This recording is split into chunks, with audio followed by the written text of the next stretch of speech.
I want to invite and introduce today, for the very first time, a Mwanakazi Okongola. Our Mwanakazi Okongola 2024 Hall of Fame inductee, Dora Mono.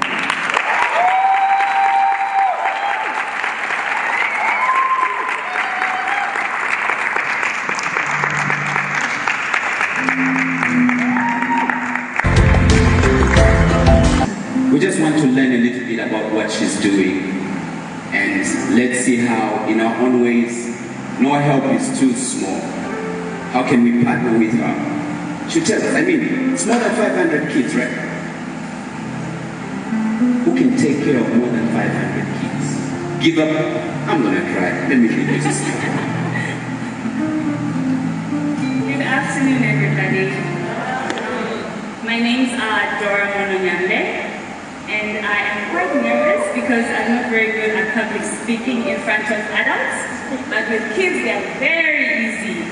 I am a teacher by profession, and I have a couple of degrees, and because of those degrees, I was actually able to go and teach across the world. I've been in various countries, but the last country I taught at was China, and I was a primary school teacher there. So, sorry I'm shaking, I always shake. So I lived and worked in China, and I remember a friend of mine, her name is Alina, she asked if I could go visit her while I was on break here waiting for my visa. And so I said, yeah, I could come. Where are you? She said, I'm actually going to my dad's village. I'm sorry. Don't mind the shaking.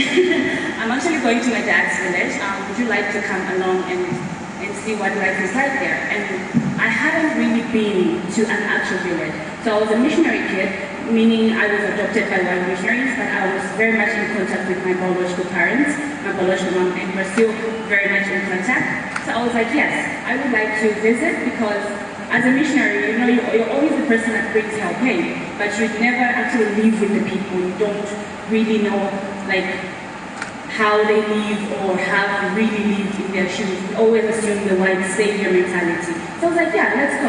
So when I went there, the very first thing was amazing. They took us around the village and paraded us and everything, which I thought was lovely. And then the very second day, I discovered to say there were so many kids that weren't going to school, and then there were kids that were young, carrying other kids that are as young as like 8, 9 years old, 10 years old. And I was like, this is an amazing community. Everybody's helping each other. Oh my goodness. Little did I know, those kids were not actually their siblings. They were their kids themselves. And so it broke my heart very much. And I discovered to say there wasn't a school in the village. There wasn't much development in the village. So I decided to say, I will go back to China, I will make the money, send it back, and I will have a teacher there, because I'm very passionate about education and getting people to read and to write and to know their math. And I'm very passionate about phonics, so I was like, I will send somebody back to do that. So when I came back, that's when I was living in Cafe. I came back and I felt very strongly. You know when God says, do something? It was so bad. I tried to fight it so much. I think if it was in the Bible, I would have probably been like had an affliction or something, because I fought it so bad. Until I decided to say, hey, I will go back and do it. And by then, I had already adopted 5 kids, single, not yet married, but I had already adopted 5 kids by then, and I was taking them through their education. So they were my kids. Even though I was in China, they were in boarding schools, and I had programs and I had friends that would take care of them during the holidays. So I came to my Papa village. There we go. Sorry, it's not very clear. It's a bit, we needed a bit time. So I came to my Papa village, and I opened the school and started teaching. So that was my first classroom. And I don't know if you guys can see, because I love phonics, I love for people to read. It was a classroom in a mud hut, but I had like letters up and just colored everything up. And because visuality with kids is very important, regardless of where it's at. So I went there, I started teaching, and that was my very first class. I was very excited, they were very confused. But I noticed that every time the kids would come, they would either be complaining that their tummies are hurting or something like that is hurting. And so I was like, why is it that your tummies are always hurting? And that was because they wouldn't eat, sometimes they wouldn't eat the entire day, or they would eat only at night when their parents would come. So I decided to start a feeding program where I would give them like porridge and things like that.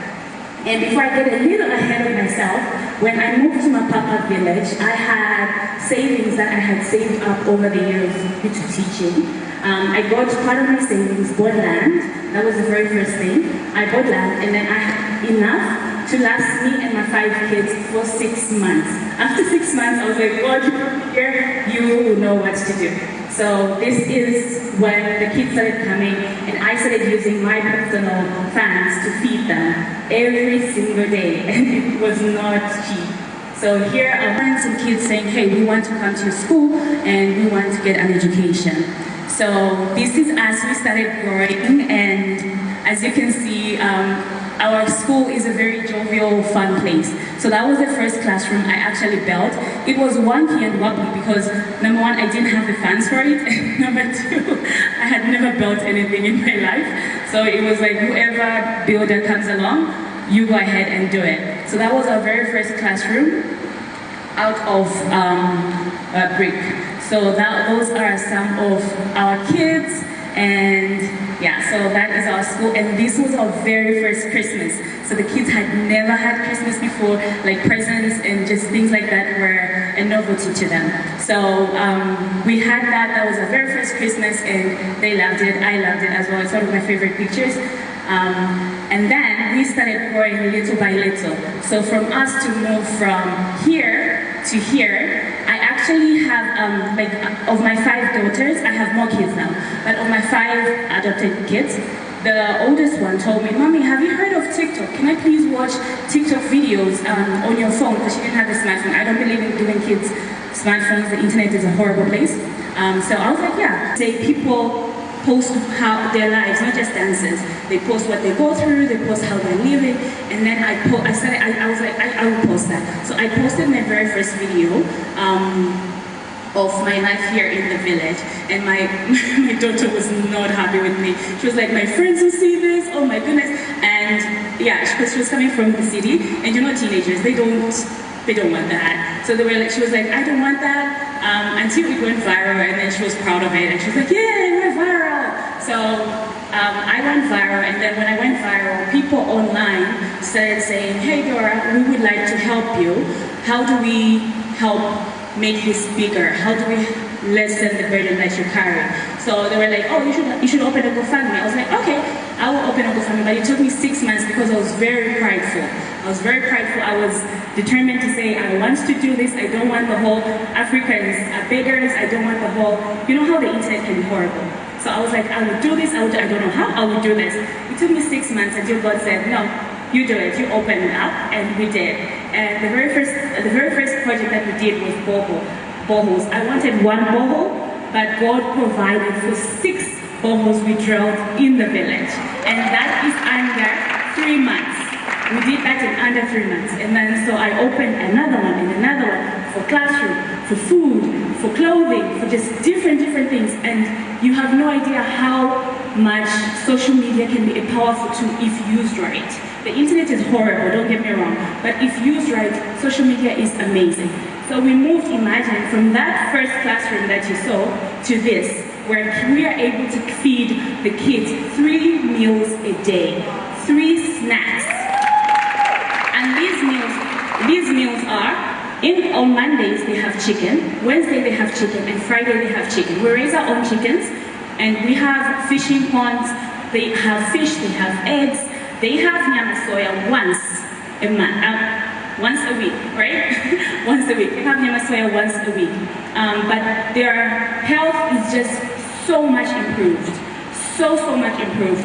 And usually people ask me to say how I'm able to have grown in such a short time. And the answer is, if you tell me, Dora, hey, this is 10 kwacha, I want you to go and buy this kid this book. Even if that kid needs socks, I will not buy socks. I will buy a book because you did not give that for socks. So I have stuck to that that principle to say whatever comes in, I will do exactly what it is meant for.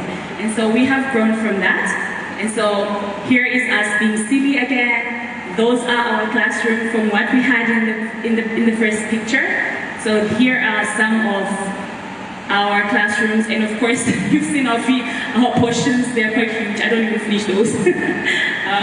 So here are some of the kids. So the kids don't work at the school. They only help out at the kitchens during feeding time. We have people that wash their clothes. We have people that take care of them in their dormitories. We have people that wash their plates. And the reason for this is that I get controversial comments from people. And the reason is that these kids have been through horrific situations that you could not imagine.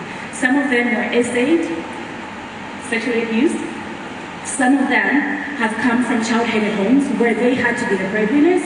And some of them just, imagine somebody you consider your dad or your uncle and you grew up with that person. That person raised you and then that person does horrible, horrible things to you. Those are these kids. And this environment, this safe haven we've created for them, we don't want them to do that. We want them to be kids. So when they get to an age where they can work, like add a little bit more work to their schedule, then we'll do that. But for right now, we want them to be kids, and that is what we're striving for at Footprints of Hope. And that was the teacher on duty. And so we have 4 safe houses. This is one of them. Sorry, I couldn't get all 4 of them. This is one of them. This is one of our safe houses for the kids that live at our school. This is their dormitory. This is where the babies live. And then the other one is the bathroom, and the other one is Auntie's room. She's closer to the kids. These are our classrooms. Imagine from being in a thatched hat. And this has all happened in under 4 years. So, yeah. So these are some of our classrooms. Here we have more classrooms. I'm very big on visuals and having talking walls, so here we go. And so here are some of our kids looking very healthy. Our teachers are very interactive, as you can see. So here are some of our kids as well, and this is our dining hall. We are yet to put flooring in the dining hall. Nobody has said we'll do that for years. So it's still like that. So here is our school in our lovely school uniform. And here is us losing a match, but we lost this match against the villagers. Sure, they're strong. So our kids are not very strong. We had actually 3 people that broke bones this day. 1 teacher and 2 students, because how strong they are. So we were just hyping ourselves up, even though we lost. So yeah, here is us at our first graduation. And here are some of our kids. This is our kind of like air view structure of what the school looks like. And here is what the school area looks like. And this is all of us, and this is Footprints of Hope, and this has all happened, not because of me, but because people have decided to come together and say, hey, I have $10, I have $5, I have this, because nothing is too small, and it has taken a lot for me to be like, I can accept help from people, because I understand now it's not for me, it's for the kids, and that has been a big step in my direction and in the growth of Footprints of Hope. So thank you so much, everybody, for listening, and yeah, you are very welcome to come and visit and volunteer.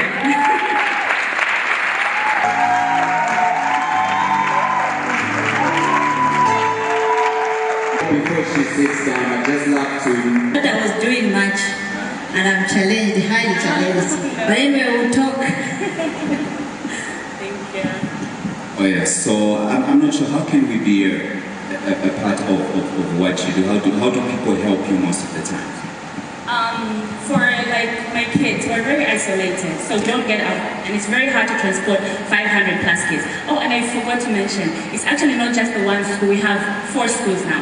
They're not as big, but we have 4 schools. Yeah, in different villages. So we love having visitors. Please come with your profession, come with whatever that you do, and just be an inspiration to the kids, because they can look at me, they can look at all my team, like my teachers, the other just general workers, and they think that is what life is about. But if you come, you're a nurse, you're an accountant, you're this, and you're like, hey, you can be this, you can be that. That is so much more inspirational and so much more motivational than anything that I would say. So please, you're very welcome to come, and yeah, whatever you feel, whatever whatever you feel like you want to help or you want to do, that is totally fine.